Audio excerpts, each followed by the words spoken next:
David Squires. Hold on. David Squires, public speaking, children's book. I'm reading Yertle the Turtle by Dr. Seuss.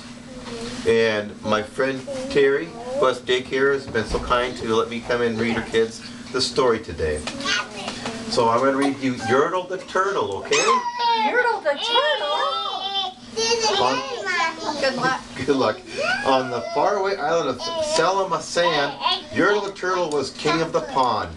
A nice little pond. It was clean, it was neat. The water was warm, there was plenty to eat. The turtles had everything turtles might need, and they were all happy, quite happy indeed. Here's Myrtle, Yertle, and all the turtles in the pond. They were, until Yertle, the king of them all, decided the kingdom he ruled was too small. I'm the ruler, said Yertle, of all that I see. But I don't see enough. That's the trouble with me. With this stone for a throne, I look down on my pond, but I cannot look down on the places beyond. This throne that I sit on is too low down. I ought to be higher, he said with a frown. If I could sit high, how much greater I'd be. What a king, I'd be ruler of all I could see. You want a stone looking down? Oh, can you do that? So Yertle the Turtle King lifted his hand, and Yertle the Turtle King gave a command. He ordered 9 turtles to swim to a stone. And using these turtles, he built a new throne. He made each turtle stand on one another's back, and he piled them all up in a 9 turtle stack. And then Yertle climbed up, he sat down on the pile. What a wonderful view, he could see most a mile. He stacked all the turtles up, even you running away. All mine, Yertle cried, oh, the things I now rule. I'm king of a cow, I'm king of a mule. I'm king of a house, and what's more beyond that, I'm king of a blueberry bush and a cat. I'm Yertle the Turtle, oh marvelous me, for I am the ruler of all that I see. There he goes. He's getting higher and higher. And all through that morning he sat there high, saying over and over, a great king am I. Until long about noon, then he heard a faint sigh. What's that? Snapped the king, and he looked down the stack, and he saw at the bottom a turtle named Mac. Just a part of his throne, and this plain little turtle looked up and he said, beg your pardon, King Yertle. I pains in my back and my shoulders and knees. How long must we stand here, your majesty, please? That's Mac at the very bottom of the stack. Silence, said the king of the turtles, barked back. I'm king and you're only a turtle named Mac. You stay in your place while I sit here and rule. I'm king of a cow and I'm king of a mule. I'm king of a house and a bush and a cat. But that isn't all. I'd do better than that. My throne shall be higher, his royal voice thundered. So pile up more turtles. I want but 200. And they all came. Turtles, more turtles, he bellowed and brayed. And the turtles way down in the pond were afraid. They trembled, they shook, but they came. They obeyed. From all over the pond they came swimming by dozens. Whole families of turtles with uncles and cousins. And all of them stepped on the head of poor Mac. One after another they climbed up the steps. See poor Mac, they're stepping on top of him.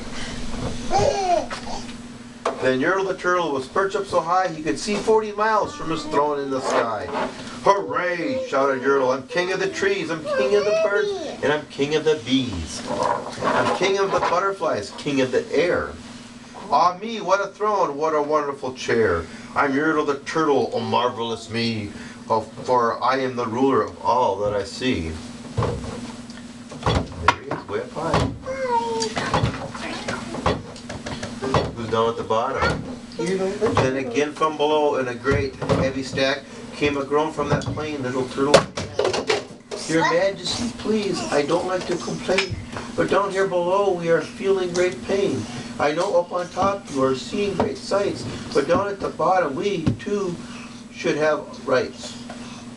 We turtles can't stand it. Our shells will all crack.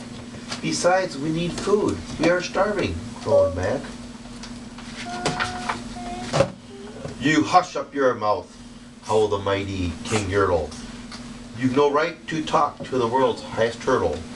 I rule from the clouds, over land, over sea. There's nothing, no nothing, that's higher than me. Way up on top, very high.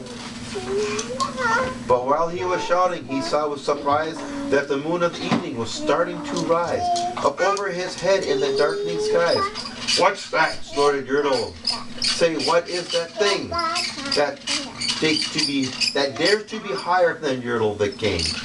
I shall not allow it. I'll go higher still. I'll build my throne higher. I can and I will. I'll call some more turtles. I'll stack them up to heaven. I need about 5,607. And there's the moon getting higher. But as Yertle the turtle lifted his hand and started to order and give the command, that plain little turtle below in the stack, that plain little turtle whose name was just that, decided he'd taken enough. And he had. And that plain little lad got a little bit mad. And that plain little lad did a plain little thing. He burped. Oh, I lost my page. Give me 1 second, I apologize. Nope, don't apologize. And his burp shook the throne of the king. See, burp, and they're all falling down. And Yertle the turtle, the king of the trees, the king of the air, and the birds and the bees, the king of a house and a cow and a mule. Well, that was the end of the turtle king's rule. For Yertle the king of all Selma Basan fell off his high throne and fell plunk in the pond. There he fell, back into the pond where he began. And today the great Yertle, that marvelous he, is king of the mud. It is all he can see. And all the turtles, of course, all the turtles are free, as turtles end, and maybe all creatures should be. There they are. The end. Thanks, guys. Yay! What do we say to Dave? Thank you for reading to us. You're welcome.